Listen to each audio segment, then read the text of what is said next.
How to outline. When you are outlining, you need to know some important rules. Your speech consists of your intro, your body, and your conclusion. And you must label those words on your outline. You must label the word intro, the word body, and the word conclusion. Please look at the example that you see on the screen. You see intro. Please note that the intro has 4 Roman numerals. The first one is your attention getter. The attention getter is something that surprises or makes it exciting for the audience to listen to your speech. It brings the audience in. The second is your specific purpose statement. This is what your speech is about. Today I'm going to speak about XYZ. The third Roman numeral is your credibility statement. This is, why are you credible to talk about this subject? Have you studied it? Have you encountered it? Have you lived it? So if I'm talking about cancer, I might say, I had a relative who lived with this type of cancer, and I've experienced what they've gone through while they had cancer. That makes me credible. And lastly, you will have your preview statement. Your preview statement tells what you're speaking about in the speech that you're giving. So you might say, for example, today I'm going to talk about gymnastics, the history, the apparatus, and the scoring. Then after you do all of that for your intro, you have your attention getter, specific purpose, credibility, and preview. You will have a transition. Transitions go in parentheses, and they move you from one part of your speech to the next. So you'll have a transitional phrase, and then you'll move into the body. So like I said before, the intro consists of the attention getter, specific purpose statement, credibility, and preview. Now within these Roman numerals, you can have a complete full sentences. We are utilizing the extemporaneous style of outlining because we do extemporaneous speaking. With extemporaneous outlining, Roman numerals have complete sentences. All your other letters and numbers within your speech will be a brief phrase, or a word. When you have a Roman numeral, you may have 1 or 2 full sentences. Some more important rules. Like I noted before, you can only use a complete sentence for Roman numerals. Everything else is a brief phrase or a word.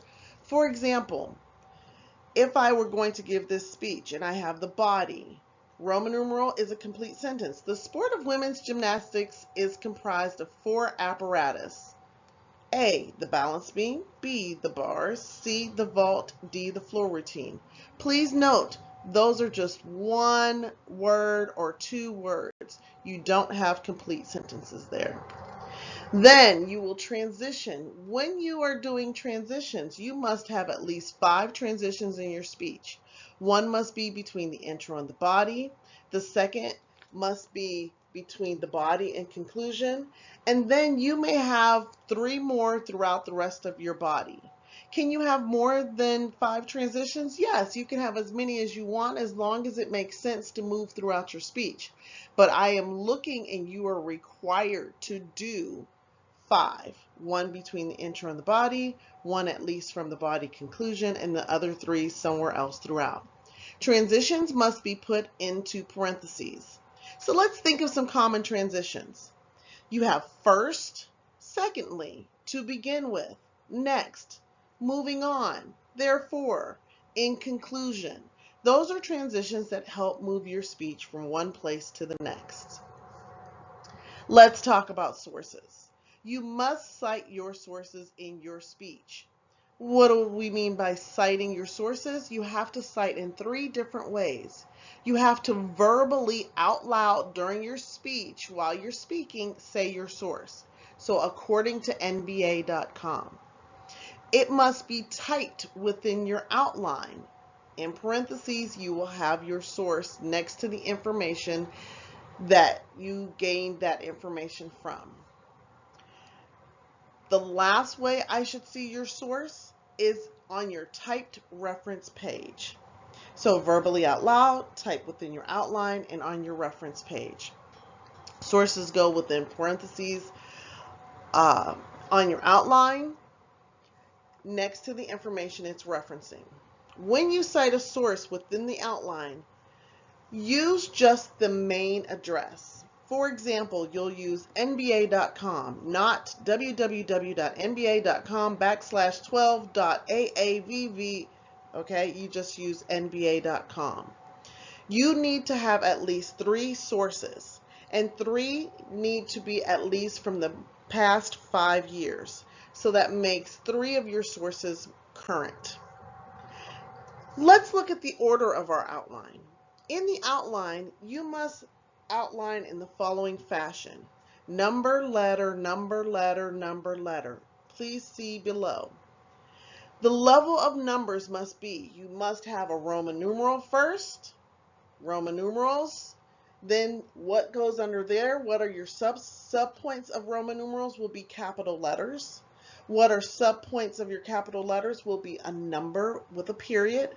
The subsets of that will be a lowercase letter and a period. Then you have a number, period, and an open parenthesis.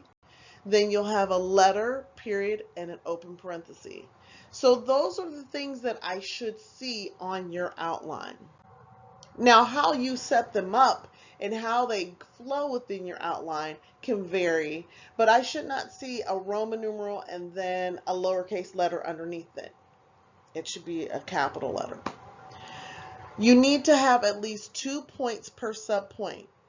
That means for every A, you need at least a B. For every 1, you need at least a 2. Let's look at an example. You have your Roman numeral, then you have capital A, then you have capital B. With your capital A and your capital B, you have at least 2 points, and then you have a third. You have capital C. So you have 3 subpoints. But what are we checking for? We need to make sure we have at least 2 subpoints. You can have as many subpoints as you want as long as you have those 2. So notice it says for every A, you have at least a B, and that satisfies that criteria. Like I said, you can have as many points after that as you wish, but sometimes if you have too many points, it's going too in depth about your topic and you can go over your time limit. Let's look at another example. You have an A and then you have a B, so you have your 2 subpoints. You have a 1 and then you have a 2, you have your 2 subpoints. You have a lowercase a and a lowercase b and a lowercase c, but you have at least 2 subpoints. And like I said before, if you need more, that's fine. So let's look at a sample intro. We have our attention getter, our specific purpose, saying what we're talking about, our credibility, and then our preview. So if I were giving this speech, I would say flip, turn, twist, and jump are all elements of gymnastics. Today I will talk about and discuss the sport of gymnastics. I am credible to talk about this because I've done gymnastics for the past 16 years. Today I will discuss the history of gymnastics, the apparatus, and a couple of famous gymnasts. Then I have my transitions. To begin, in looking back over the history of gymnastics, as noted by www.gym.com, in the beginning, it began in the 1900s. The beginnings of gymnastics dealt with King Arthur. According to The Art of Gym by Susan Smith, she stated that King Arthur used gymnastics as a form of entertainment for his court.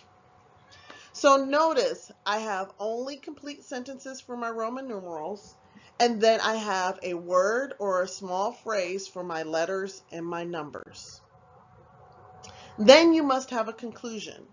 You have to transition into the conclusion. With your conclusion, you will have at least 2 Roman numerals.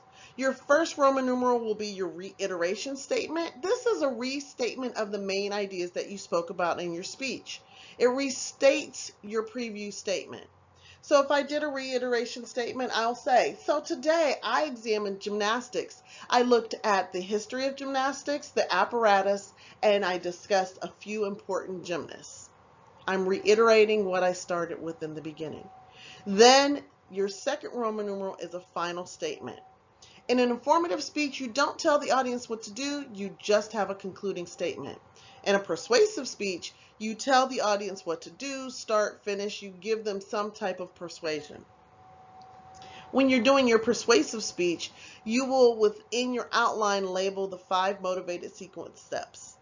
Please look at the outlining examples to see the persuasive with the motivated sequence steps.